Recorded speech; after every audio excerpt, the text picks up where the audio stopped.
Bisa dibilang tahun 2022 menjadi tahun terberat untuk Dai Kondang yang juga pimpinan Pondok Pesantren Tahfiz Quran Yusuf Mansur. Bagaimana tidak, gugatan demi gugatan terkait usaha yang dikelolanya digelar di Pengadilan Negeri Kota Tangerang. Tak hanya soal gugatan, setiap gerak, langkah, dan ucapan Ustadz Yusuf Mansur selalu menjadi bulan-bulanan warganet. Namun semua itu ia lalui dengan tenang. Toh nyatanya, beberapa gugatan yang dilayangkan oleh para peseterunya ditolak oleh majelis hakim. 4 gugatan yang dimenangkan oleh pria yang karib disapa UYM tersebut perkara program tabung tanah, wan prestasi investasi dana hotel dan apartemen haji umroh, wan prestasi kerugian material dan imaterial investasi serta investasi batu bara. Meski bisa dikatakan menang dalam persidangan, UYM sama sekali tak pernah berpikir untuk menang dan kalah. Hal ini justru menjadi pelajaran berharga bagi UYM untuk kedepannya. Saya memutuskan tidak naikin itu semua di sokmed karena nggak pengen merasa menang, nggak pengen juga ada pihak yang merasa kalah.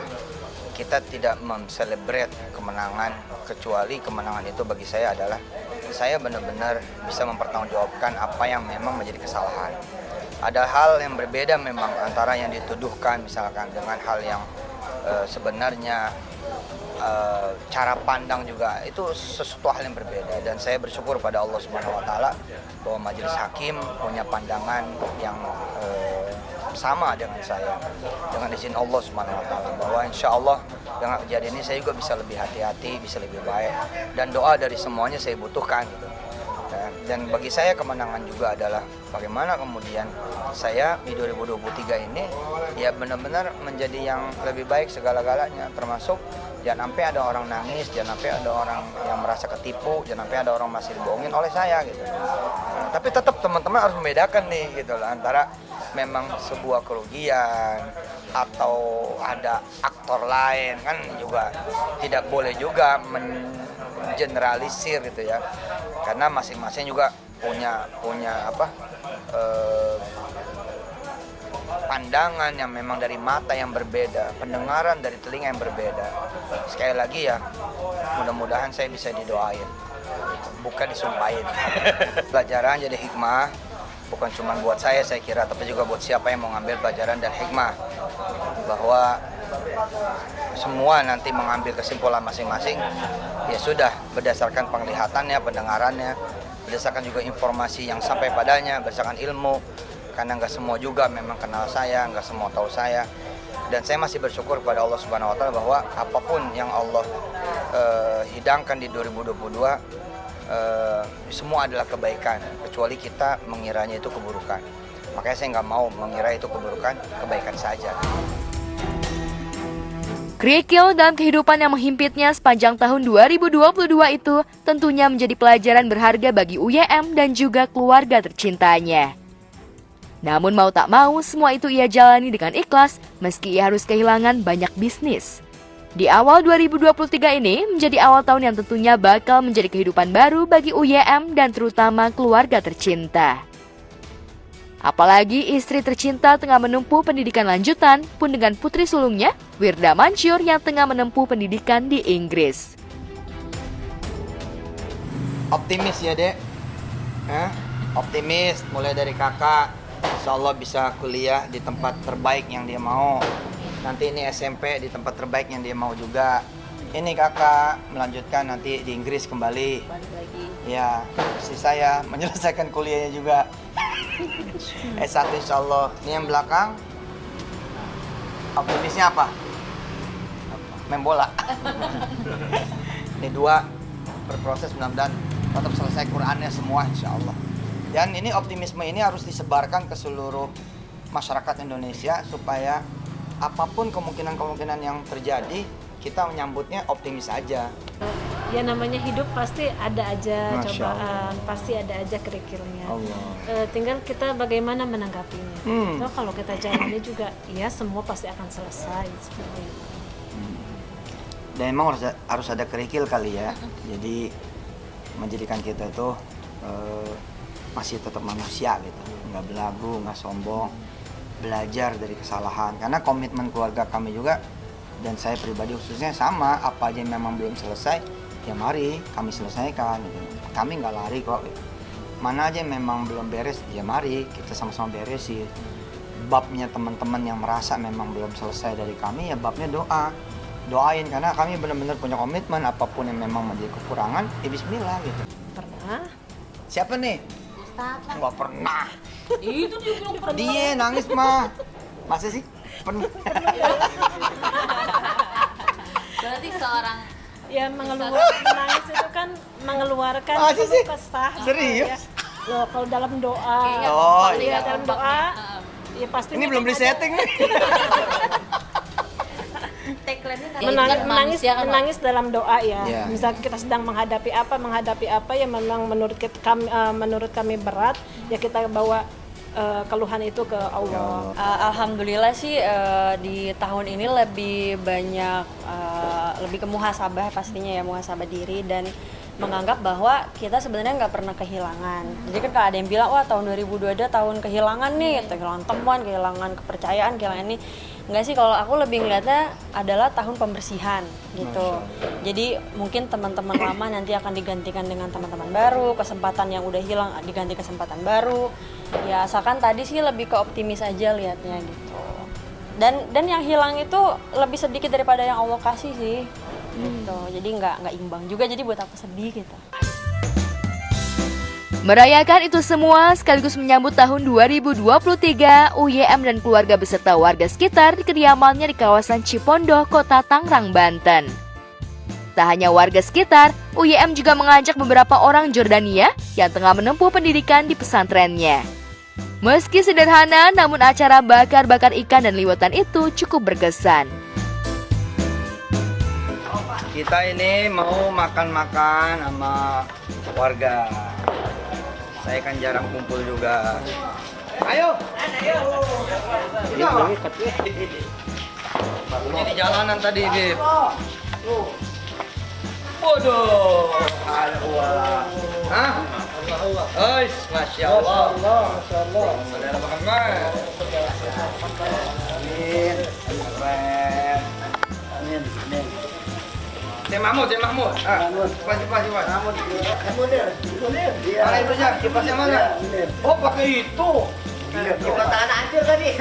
Iya. Boleh bawa ya? Balik. Nah, ini lagi mengembangkan bahasa Arab dengan Arlik, dengan kemudian Lisanul dengan Habib Umar, Habib Salim untuk santri-santri di seluruh Indonesia bisa berbahasa Arab. Udah matang ini. Wow. Itu belum. Ah, belum ini? Belum. Tapi kayak udah nih. Alhamdulillah. Ya ini kan bukan cuma sekali teh ya, apa ya. Jadi kadang-kadang kita ya jadi makan bareng sama warga itu kan nggak perlu nunggu ada hari apa gitu loh. Ini ada 2 tempat nih, di sini sama di pinggir kali. Sama si Bidul, Bang Bidul.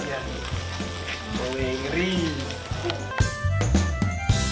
UYM begitu berbaur dengan warga sekitar dan tak ada pembatas meski dirinya dai kondang. Gurauan kecil di tengah menyantap hidangan itu menambah suasana menjadi hidup. Apalagi 2 pria asal Jordania itu tampak menikmati kudapan khas Nusantara itu. Masya Allah, Beb.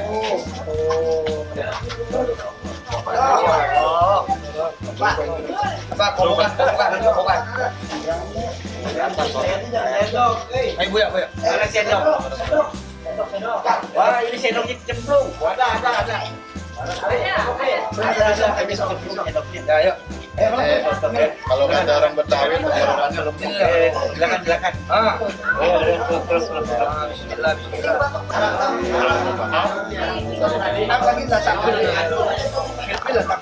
Lagi takut.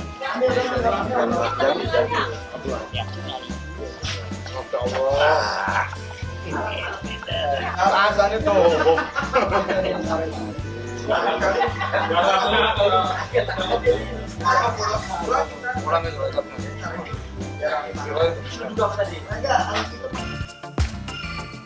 Tak hanya Ustadz Yusuf Mansur, Maya Estianti pun merayakan pergantian tahun di sebuah villa di Pulau Dewata, Bali. Tak hanya bersama sang suami Irwan Musri dan anak-anak, Maya juga mengajak serta ayah dan ibunda tercinta dan juga keluarganya.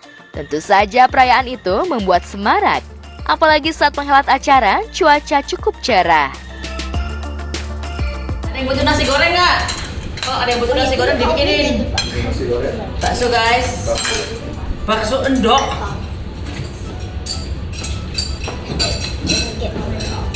Gimana bakso? Hah?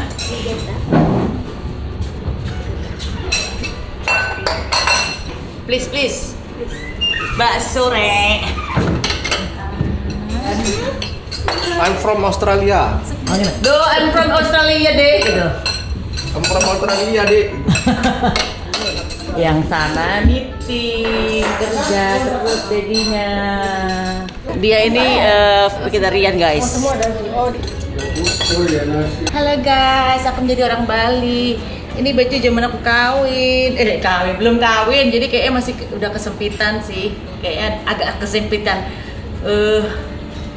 Mendingan kayaknya mau ganti batik. Tapi buat foto kayaknya lucu sih kalau buat foto doang. Akhirnya ini satu menyusul nih. Peserta terakhir nih dari Surabaya. Ini adikku dari Surabaya. Datang naik mobil ke Bali. Ibu akhirnya kopernya udah datang ya? Sudah sehari langsung sampai dari Surabaya ke Bali. Akhirnya koper yang kemarin ketinggalan sampai juga. Baru sekarang ini aku bukan mengundang sih, karena kan mau tahun baru jadi keluarga pada ngumpul. Kebetulan karena kakakku yang dari Australia datang, jadi kita semuanya memang janjian ke sini. Alhamdulillah udara cerah, ada rainbow dan gak hujan guys. Aduh senang banget.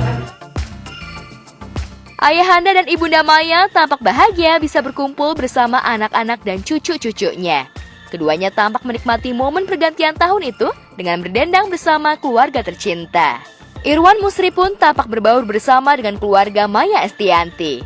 Dan menariknya, dalam kesempatan itu, Doel juga ikut menjadi pengiring lagu.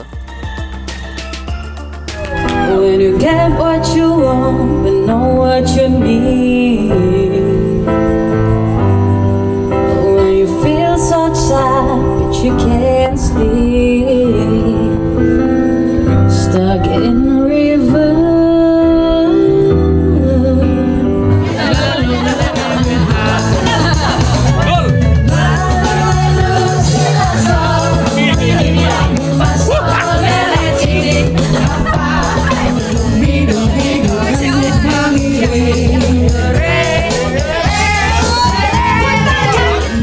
Ini nih. Terapi sangat lebah. Apa? Terapi ini sangat lebah. Kayak digitawan. Sakit banget. Fungsinya apa khasiatnya? Ini untuk melancarkan aliran darah. Kalau sudah kena sengat lebah, tidak mungkin kena stroke. Sayangnya, di momen spesial ini justru tak ada putra pertama dan kedua Maya, Al Ghazali dan juga El Rumi, tak bisa ikut merayakan pergantian tahun bersama Maya. Hanya Doel dan kekasihnya, Tisa Biani yang hadir. Tak puas berada di satu villa, Maya pun mengajak ke suatu tempat yang tak kalah eksotis dengan pemandangan pantai yang indah. Mana duduknya? Monggo Pak, sini Pak.